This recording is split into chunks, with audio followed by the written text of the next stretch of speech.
साल 2000 में हमारी पार्टी बनी थी लोक जनशक्ति पार्टी। तब से लेकर के आज तक जनता दल यूनाइटेड के साथ हमारी पार्टी कभी बिहार विधानसभा के चुनावों में नहीं गई है। हम लोग 2015 में एनडीए के घटक दल के तौर पर लगभग 43 सीटों पर चुनाव लड़े थे और 2020 में 137 सीटों पर हम लोग चुनाव लड़े थे।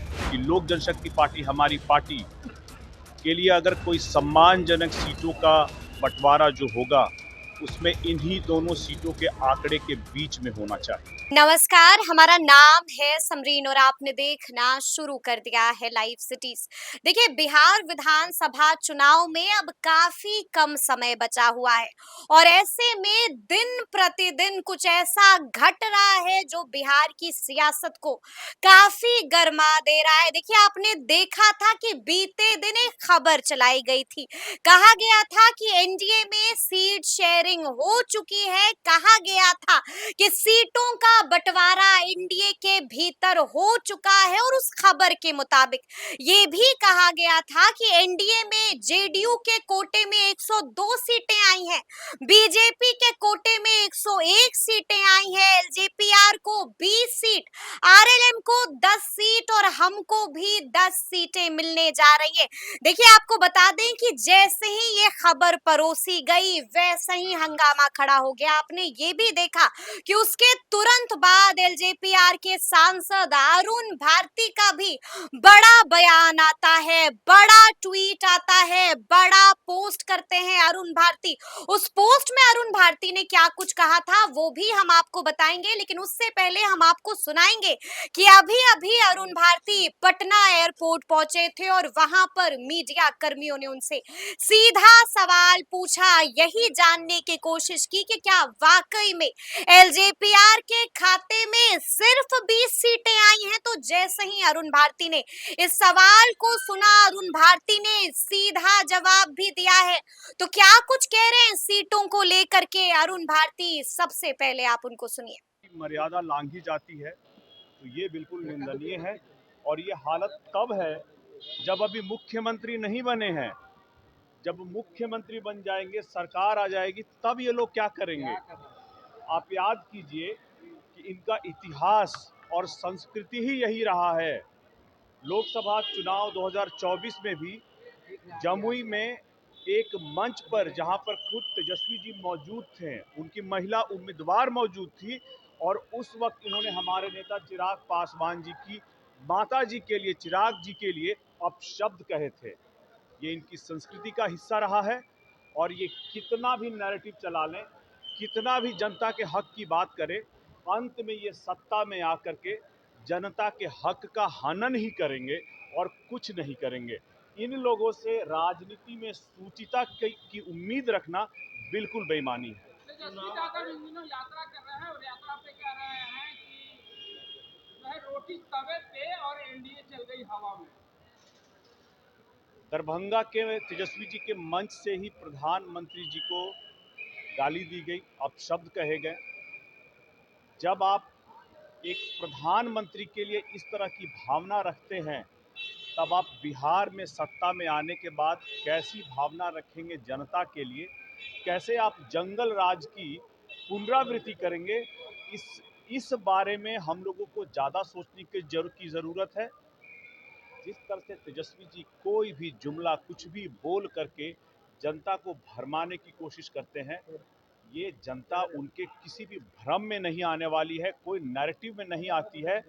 तब जाकर के ये अपशब्दों का प्रयोग करना शुरू करते हैं, जिसकी निंदा होनी चाहिए और जनता को भी सोचना चाहिए कि अगर ये लोग वापस सत्ता में आते हैं तो जंगल राज पार्ट 2 पहले से ज़्यादा भयावह होगा। चुनाव आयोग सीमांचल में 3 लाख लोगों को नोटिस भेजेगी। अनुमान लगाया जा रहा है कि लोगों को नोटिस दिया जाएगा, वो लोग ज़्यादातर नेपाली है। देखिए, संवैधानिक प्रक्रिया है और इस प्रक्रिया के तहत अगर चुनाव आयोग कोई कार्रवाई कर रही है तो सब स्वायत्त संस्था है, उसकी इस कार्रवाई का स्वागत होना चाहिए और हम लोगों को भी सहयोग करना चाहिए, क्योंकि कोई भी संवैधानिक संस्था अगर किसी प्रक्रिया के अंदर चीज़ों को अगर बेहतर करना चाहती है तो हम लोग को उसमें जरूर सहयोग करना चाहिए। सर, मोहन भागवत जी का एक बयान आया है, कहा हिंदू मुस्लिम को एक होना चाहिए।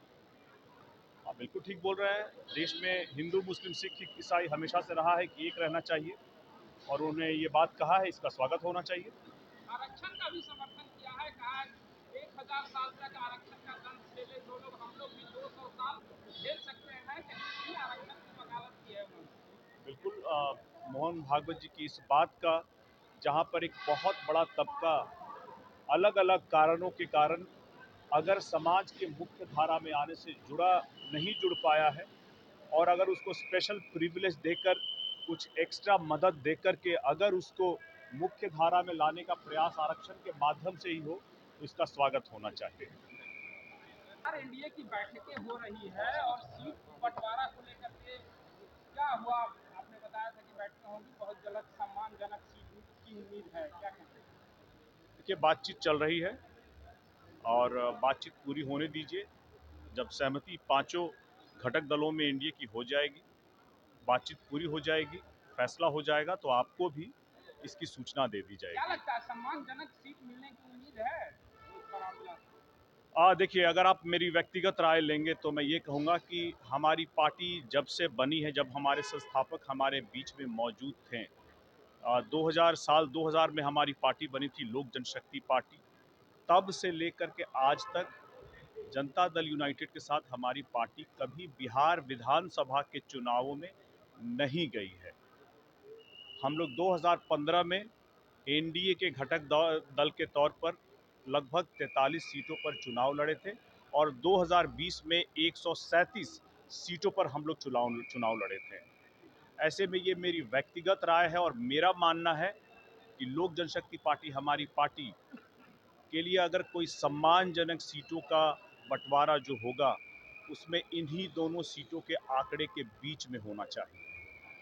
जिस तरह से जीतन राम मांझी 40 सीटों की मांग कर रहे हैं, उपेंद्र कुशवाहा भी हैं, आप लोग भी हैं, तो कैसे कैसे इसको सम्मानजनक सीट की बात बन पाएगी ऐसे में?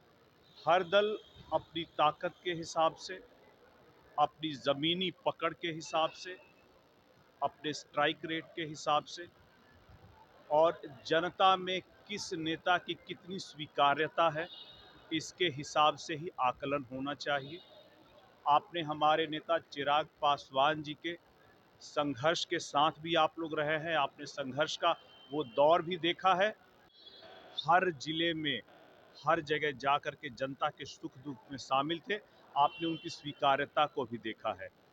हम अगर कोई जो सीटों की हमारी बात चल रही है, इन सारी बातों को हम लोगों ने घटक दलों को भी बताया है। जिसकी जितनी संख्या भारी होगी, जिसकी जितनी मजबूती होगी, उसकी उतनी दावेदारी होगी। तो सुना आपने कि एलजेपीआर के सांसद अरुण भारती ने पटना आते ही बड़ा बयान दे दिया है, साफ साफ कह दिया है कि जिसकी जितनी संख्या होगी उसकी उतनी ही हिस्सेदारी होगी। क्या कुछ कहा अरुण भारती ने वो भी आपने सुना है।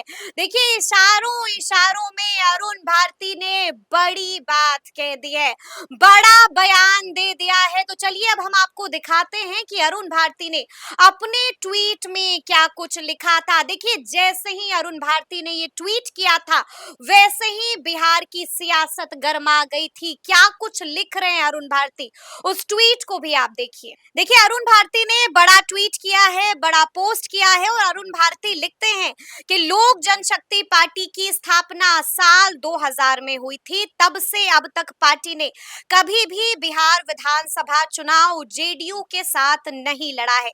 यही कारण है कि 2025 का विधानसभा चुनाव एलजेपीआर के लिए ऐतिहासिक होगा, क्योंकि पहली बार एलजेपीआर जेडीयू के साथ गठबंधन में चुनावी मैदान में उतरेगा। 2015 में पार्टी ने एनडीए के साथ मिलकर 43 सीटों पर चुनाव लड़ा और 2020 में 137 सीटों पर चुनाव लड़ा।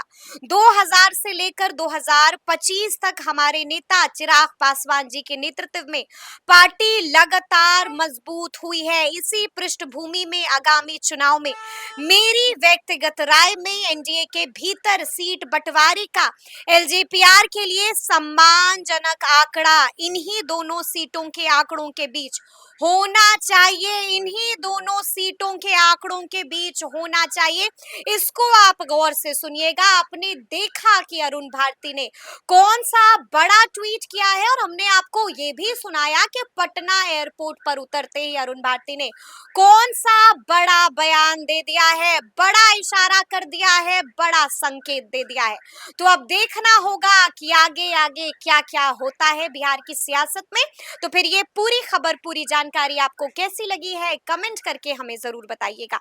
तो ऐसे तमाम अपडेट्स के लिए बिल्कुल ऐसे ही हमारे साथ बने रहिएगा और देखते रहिएगा लाइव सिटीज। बहुत शुक्रिया।